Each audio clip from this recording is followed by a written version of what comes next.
Ya, jadi saya tidak bilang virus ini tidak mematikan, karena memang laju kematiannya tadi ada, tapi kalau dibandingkan dengan angka kematian, laju kematian pada infeksi sebelumnya yang sama-sama coronavirus, untuk COVID-19 ini memang angkanya lebih rendah untuk laju kematian. Nah, untuk vaksinnya sendiri tentu saat ini masih belum tersedia, karena untuk membuat vaksin ini tidak mudah dan butuh waktu. Jadi dikatakan untuk membuat vaksin paling nggak dibutuhkan waktu sekitar 1 tahun lah kurang lebihnya, bisa kurang atau bisa lebih dari itu. Dan oleh karena umur penyakit ini juga baru 2 bulan, oleh karena itu memang sampai saat ini masih belum ada vaksin yang ditemukan untuk penyakit ini, tapi dunia semua sedang bergerak untuk mencari vaksin. Ya, memang kita melihat dari laporan kasus yang ada, jadi pasien-pasien yang terinfeksi oleh virus ini sebetulnya karena virus ini memang sifatnya self-limiting, jadi artinya dia bisa kalah dengan daya tahan tubuh. Jadi oleh karena daya tahan tubuh yang baik, ya, diharapkan untuk penyakit ini memang bisa sembuh dengan sendirinya meskipun tanpa pengobatan khusus, kecuali memang pasien itu jatuh pada kondisi infeksi yang berat, yang akhirnya komplikasi yang membutuhkan terapi lebih banyak gitu. Nah, tentu pada saat kita berbicara penyakit infeksi, setelah seseorang dinyatakan sembuh, ya tentu pasien sembuh dari penyakitnya. Karena hingga saat ini juga masih belum ada laporan yang mengatakan bahwa virus ini, infeksi penyakit ini bisa berulang. Seperti pencegahan penyakit infeksi virus pada umumnya, jadi seperti influenza atau yang lain-lain begitu ya, memang daya tahan tubuh ini akan memegang peranan yang besar. Karena bagaimanapun kalau kita memiliki kondisi tubuh yang fit, diharapkan kalaupun kita sampai terpapar dengan virus atau kuman atau apapun, diharapkan daya tahan tubuh kita mampu untuk memproteksi dan melakukan pembersihan sebelum akhirnya kita jatuh sakit ya. Jadi daya tahan tubuh itu penting.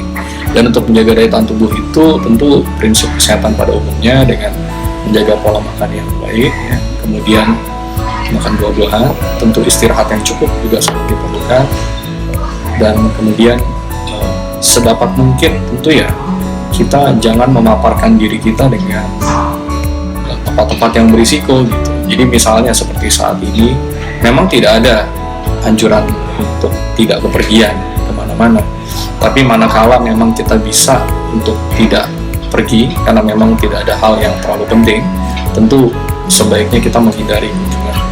Karena hingga saat ini ya Indonesia masih belum dinyatakan negara terjangkit ya, kita masih punya kasus imported. Sementara kalau kita pergi ke negara-negara tetangga yang mungkin nggak terlalu jauh, itu mereka sudah dinyatakan negara terjangkit. Jadi artinya virus ini sudah didapatkan bersirkulasi. Jadi kalau kita mencegah untuk tidak travel ke sana, tentu harapannya ini mampu untuk mencegah transmisi atau penularan. Terus kemudian selain daripada itu, tentu juga tadi disampaikan ada minum tertentu nggak, jamu ini itu ya, saya kira nggak ada anjuran khusus.